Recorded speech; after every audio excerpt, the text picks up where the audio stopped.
E aí, pessoal, tudo bem com vocês? Faz um tempo que eu não venho aqui interagir com vocês, mas eu queria trazer aí essa semana, né? Faz um tempo, principalmente aqui, para essa questão de mudança do meu ambiente aqui, final de ano, né?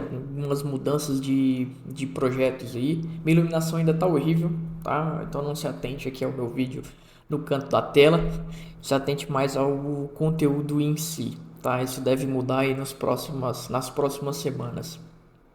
Mas essa semana surgiu um tema aqui, né? Que é um novo grupo de modelos fornecido aqui pela DeepSeek, né? Vocês devem ter escutado falar aí no LinkedIn, ou vocês já devem ter usado a própria ferramenta de chat deles e etc, né? Então, o pessoal que tá ligado mais aí no mundo corporativo com certeza já ouviu falar de DeepSeek, né? Tem bastante gente assustada, inclusive ontem, antes de ontem, aí o mercado teve uma desestabilização, né? Principalmente no preço de grandes companhias, como Microsoft, Meta, a própria Nvidia, né? Na verdade, principalmente a Nvidia, por causa de algumas coisas que a gente vai comentar aqui. E esse artigo ele é um artigo bastante interessante, onde ele apresenta, né, o DeepSeek R1. É um artigo aí de 6 dias atrás, né, de 22 de janeiro. O R1, para quem não sabe, é um modelo de reasoning, né, da DeepSeek. É um modelo que vem ali para disputar com o O1 da OpenAI. Então, um modelo que tem uma capacidade muito maior de reasoning do que a maior parte dos modelos que a gente tem aí de mercado, e ele traz uma técnica, uma forma diferente de fazer esse reasoning do que a própria OpenAI vinha fazendo ou outras empresas vinham fazendo, né? Então eu quero trazer aqui só para mostrar para vocês como isso funciona tecnicamente, né? E por que isso tem se tornado aí tão hype assim, né? A primeira coisa, o primeiro grande motivo está aqui, né? A imagem está um pouquinho ruim, mas basicamente ali a diferença de custo, né, de input e output entre o O1, né, e o DeepSeek R1. Né? Então aqui a gente vê o O1 Preview e o O1 ali versão release de fato, né? Então os custos para output está ali cerca de US$ 60 por milhão de token, enquanto os preços de output está em US$ 15 por milhão de token. E aqui na parte de tem duas diferenças, né? Cache hit e cache miss aqui, né? Então cache hit ele tem 7,5 de custo e cache miss ele tem US$ 15 de custo. Enquanto o DeepSeek, né? Quando a gente está falando de output principalmente, ele sai lá de US$ 60 e vem aqui para 2,19, inclusive muito mais barato do que o O1 Mini, né?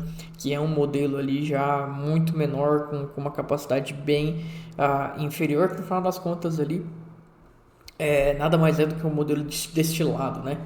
É, eu não vou entrar no mérito aqui de o que são esses modelos destilados, né? Inclusive a própria DeepSeek ela lança junto com o R10 e o R1 alguns modelos destilados ali baseados na arquitetura do Qwen e do Llama, né? Do Qwen 2 e do Llama 3.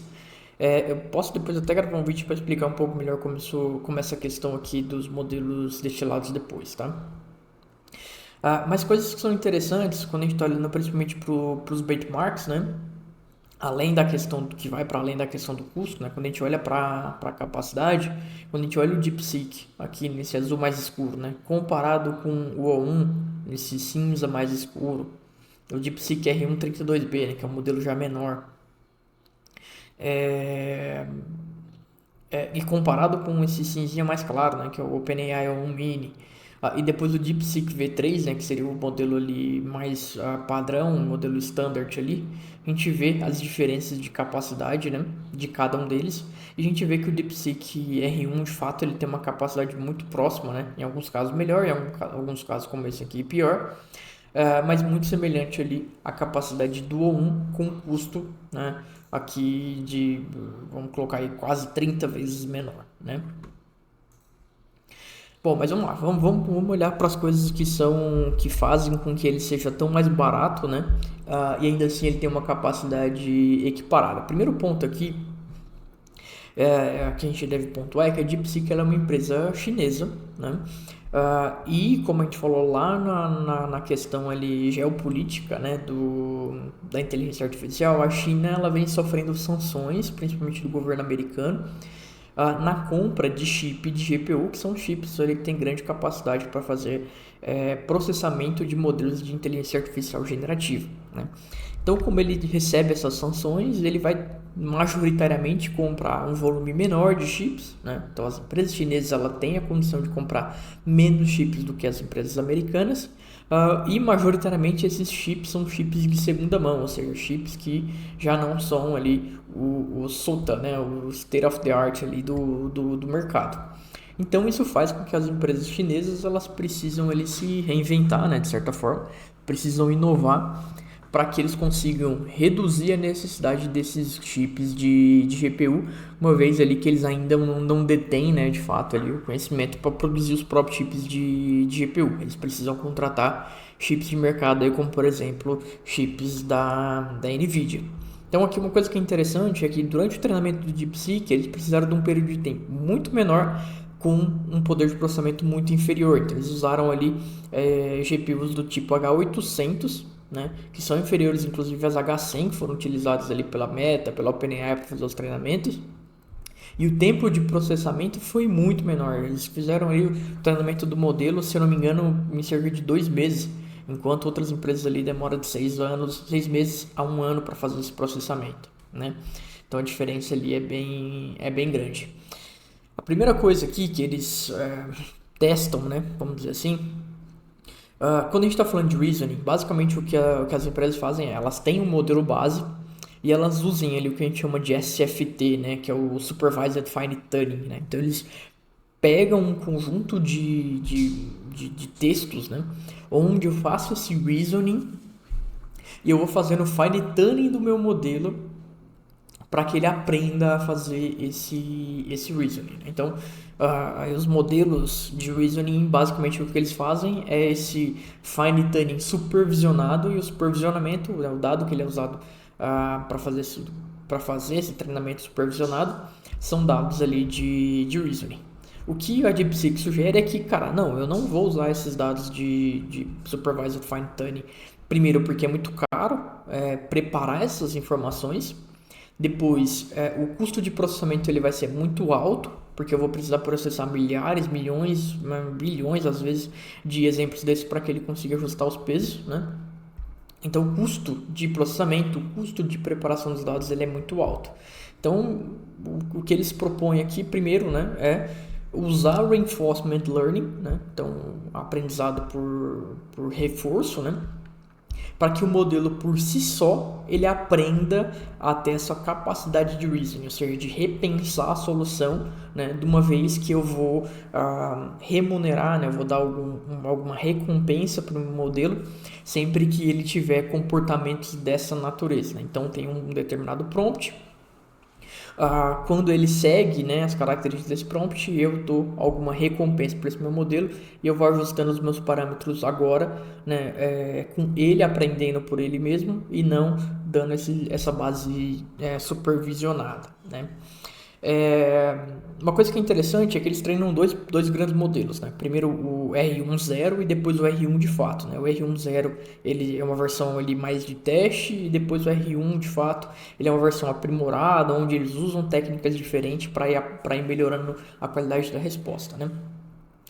Uma coisa que é interessante aqui é que, principalmente por eu estar falando de uma técnica de aprendizado por reforço, né, vai depender muito ali do tipo de recompensa que eu der, né, para o meu modelo, ele vai se comportar de uma forma que não necessariamente é a melhor forma antropomórfica, né, vamos dizer assim, ou seja, a melhor forma de leitura para um ser humano. Ele pode se comportar ali de uma forma para ser melhor recompensado, né? Então o DeepSeek ele R1.0 ele teve um resultado muito interessante, ele foi muito bem, inclusive na parte de reasoning, né, ele conseguiu bons resultados, porém teve duas coisas aqui que ele pecou, né, vamos dizer assim. A primeira delas é que ele tinha baixo nível aqui de leitura do meu output. Por quê? Porque ele, no final das contas, ele está sendo recompensado pela forma de pensar, né? De seguir passo a passo ali o pensamento. Mas muitas vezes ele está fazendo um pensamento que é entendível por ele, não tem um pensamento que é entendível para um ser humano. Então ele às vezes usa tags, porque durante o treinamento inicial dele ali as tags eram mais presentes, né, na forma de compreensão dele. E às vezes ele come algumas palavras porque são palavras que para ele não tem muita importância. Às vezes ele mistura, né, línguas diferentes, porque para ele não faz muita diferença a forma como pensar, se a palavra está em inglês ou português, para ele tanto faz. Então isso dificulta muito, né, a leitura do thinking dele. Enquanto, né, depois, obviamente, o R1 de fato ele resolve esses problemas aqui com diferentes técnicas, né? Bom, então aqui ele no começo, né, do segundo ponto aqui, o artigo não é muito grande, então vou passando mais ou menos aqui item a item, só pra gente ir olhando, né? Então a primeira coisa que ele fala aqui é essa questão, né, que eu estava falando, que eles usam somente reinforcement learning sem o supervised fine tuning, que seria ali meio que um start a frio, né? Eu já explico ali o que ele quer dizer com isso daqui. Depois ele comenta, né, que ele usa um modelo base, que no caso ele usa o DeepSeek V3, né, como modelo base. O algoritmo que ele usa de Reinforcement Learning é um algoritmo que ele chama de GRPO, né, ou Group Relative Policy Optimization. Basicamente, para quem não conhece muito Reinforcement Learning, ele define um conjunto de políticas, né, dos quais eles devem seguir, e ele vai recompensando ou punindo conforme esse grupo de políticas ali. Então, ele tem um conjunto de grupos de políticas e ele vai cruzando essas informações ali até que eu tenha, de fato, a melhor resposta, ou a resposta que melhor se adequa a esse grupo de políticas. Eu não vou entrar muito no mérito aqui de como esse algoritmo funciona. Eu tenho um artigo inclusive da DeepSeek, né, de 2024, explicando como esse algoritmo funciona, mas eu não vou entrar aqui no mérito, né? Inicialmente, tem duas coisas aqui que ele avalia para o caso do DeepSeek R10 como mecanismos aqui de recompensa. Então, o primeiro deles é analisar a accuracy e depois a formatação, né? O que ele quer dizer aqui com formatação? A formatação é que sempre que ele tiver, né, usando, por exemplo, o pensamento, né, sempre que ele estiver pensando, o thinking ou reasoning, né, ele usar tags, por exemplo, de think, para que depois eu consiga formatar esse meu output. A parte de accuracy, ele olha muito mais ali para a questão de o quanto ele está acertando após o thinking, né? Então, o quão preciso aquele modelo se torna depois de executar o thinking, né? Então, são os dois principais aqui formas de reward, né, que ele usa. Depois, para ajustar aquela questão de problemas que ele encontra no DeepSeek R10 aqui para o DeepSeek R1, ele usa inclusive também um reward para que ele mantenha uma certa linguagem, respeitando aquela linguagem que ele pede ali no prompt, por exemplo, né? Então ele usa depois ali alguns outros rewards para conseguir manter esse padrão aqui do reasoning, né? Bom, depois ele fala sobre o template aqui de treinamento, então tem meio que vamos dizer assim, um prompt, né, para que ele siga meio que dentro do padrão, né, de como ele vai responder. Então tem o think, tem o answer, tem o prompt, né, do usuário, depois o que ele vai colocar, ele sempre precisa colocar ali como think e como a resposta de fato. E aqui que é o que seria, né, o momento mais interessante aqui do artigo, né? Tá até aqui um pouquinho mais embaixo pela ordenação aqui. Então, basicamente, durante esse processo, né, de reinforcement learning, onde o modelo ele vai aprendendo, inclusive aqui a gente tem a forma, né, como o meu modelo ele vai aumentando de acurácia conforme eu vou passando os meus steps de reinforcement learning aqui, né? Então, eu tenho, por exemplo, o resultado dos benchmarks, no caso aqui o AIME. pro O1, né? Então tem o M pass e o M cons aqui, né? Então tem o pass em verdinho e o cons em rosa, que seria o meu benchmark ali, que é o O1. E ele vai mostrando como, através dos passos, né? Dos passos de reinforcement learning que ele vai usando dentro do R1, como ele vai evoluindo a acurácia, né? Então aqui no começo ele evolui bem rápido, depois ele vai dando estabilizada, mas ainda assim com uma tendência de aumento, né? Nessa acurácia.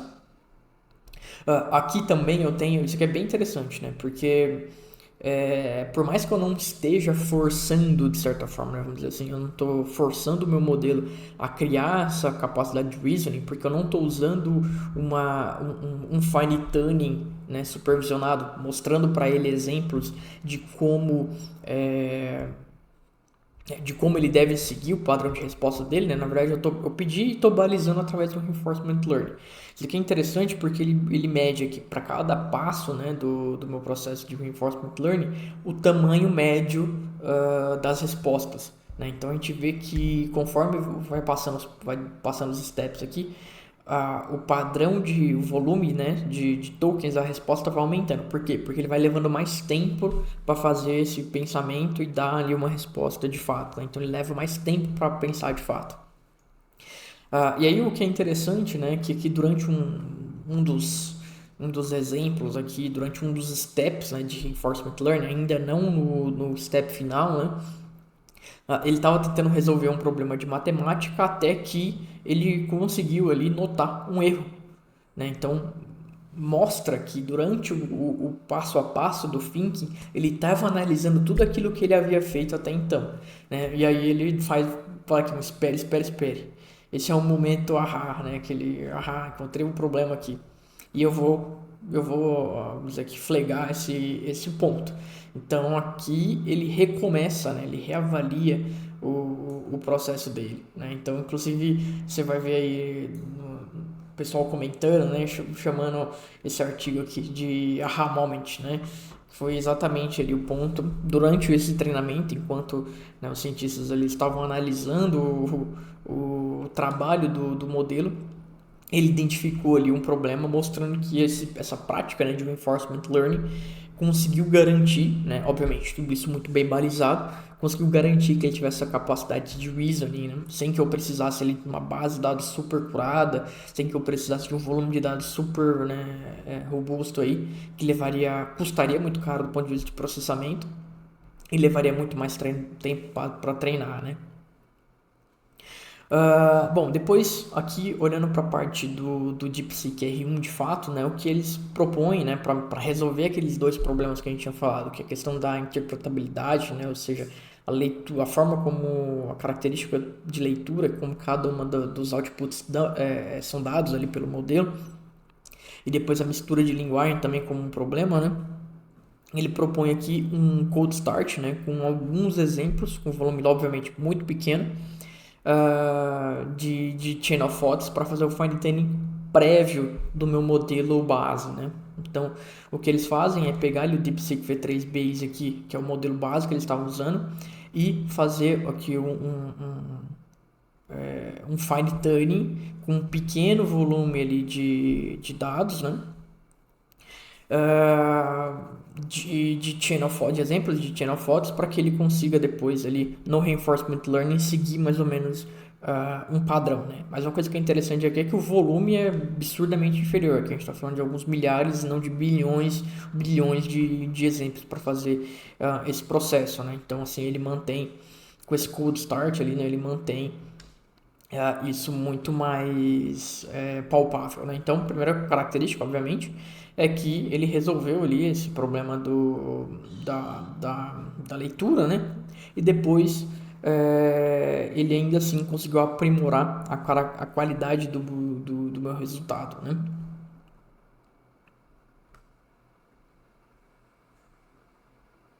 Bom, aqui depois ele fala que ele aplicou, né, o mesmo fine tuning depois que ele fez esse cold start data aqui.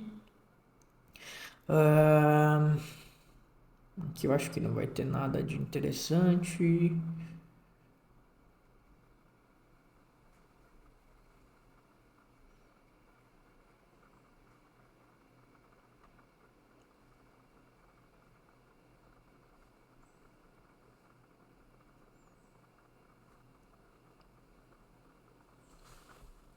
Que depois ele fala também que enquanto, né, depois, na verdade, que esse processo de reinforcement learning ele converge, né, para uma solução ali de fato de reasoning, eles usam, né, essas informações, eles coletam essas informações de checkpoint para levantar ali dados, né, para um fine tuning supervisionado, né, obviamente, em uma etapa ali posterior, caso seja necessário, né, ou para o caso da arquitetura deles aqui, para que eles possam usar, né, que depois é o que eles curam, né, esses dados para fazer ali um treinamento do modelo, né.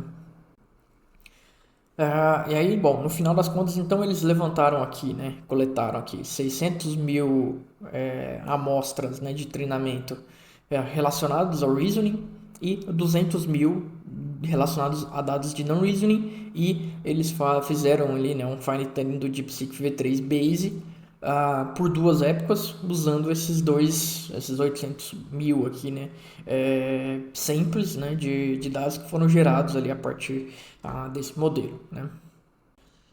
Bom, depois é que eles falam sobre algumas questões de fazer ali reinforcement learning para deixar o modelo mais healthiness, né, e mais harmlessness, né, que basicamente é fazer com que o modelo ajude mais a resolver os problemas de fato e que eles não tragam danos ali pro meu usuário, né. E por fim, ele fala aqui também sobre a parte de como eu consigo, né, agora através do processo de destilação, né, empoderar esses modelos pequenos com capacidade de reasoning através dos dados que foram gerados desses modelos maiores, né. Então, ali olhando para aqueles 800 mil amostras, né, que foram curadas ali pelo R1, ele usa ali para fazer o treinamento de modelos com diferentes tamanhos, né? Fazer um fine tuning ali com modelos de diferentes tamanhos, né?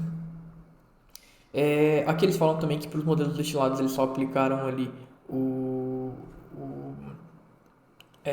o treinamento supervisionado, né? O fine tuning supervisionado, sem incluir os estágios ali de reinforcement learning. Depois eles fazem ali, comparam, né, alguns benchmarks. Obviamente que não quero entrar muito nesse mérito aqui, isso aqui é coisa que vocês já devem ter visto por aí, né? Então, mostrando que o DeepSeek ele tem uma capacidade muito próxima aqui do O1, né? Uma capacidade muito superior ao DeepSeek V3, né? Que seria o modelo base ali, que já era um modelo que tinha uma capacidade muito boa, quando comparava inclusive com o GPT-4o e com o Claude 3.5 Sonnet, né? Mas agora aqui com uma capacidade de reasoning muito superior e bem comparado ali com o 1, né? Então não vou entrar muito nesse mérito. Depois ele compara aqui os modelos destilados com modelos menores, né? Modelos com uma capacidade que tem pouca capacidade de reasoning, né, no final das contas, mas a gente olha aqui que o modelo, por exemplo, baseado no Llama 70B, ele ganha praticamente todos os benchmarks aqui, né? Então, no final das contas aí, mesmo o modelo destilado usando uma técnica tradicional, né, a partir dos dados gerados por esse modelo de reinforcement learning, ele consegue ter um resultado aí superior à maior parte dos modelos que já existem também, né? Então, mostrando essa questão de como eles funcionam. Depois eles fazem algumas discussões aqui, de novo, não vou entrar muito no mérito. Aqui tem uma questão de coisas que eles tentaram que não deu certo, algumas abordagens, né? Também não vou entrar muito no mérito aqui, porque o brilho do negócio está aqui, né? A questão de como o reinforcement learning, comparado, né, ao treinamento ali, ao fine tuning supervisionado, teve um resultado muito mais interessante, muito mais barato do ponto de vista de treinamento e depois também de inferência, né? Eu tenho um modelo muito mais enxuto, com uma capacidade muito maior, né, de resolver problemas, né? Eu não preciso de um modelo gigantesco ali que precisou passar por um processo de fine tuning, deixando ele inclusive mais complexo, né, para conseguir resolver os problemas de reasoning aí que a gente tem. Então, bom, basicamente é isso daí, pessoal. A gente se vê na próxima e valeu.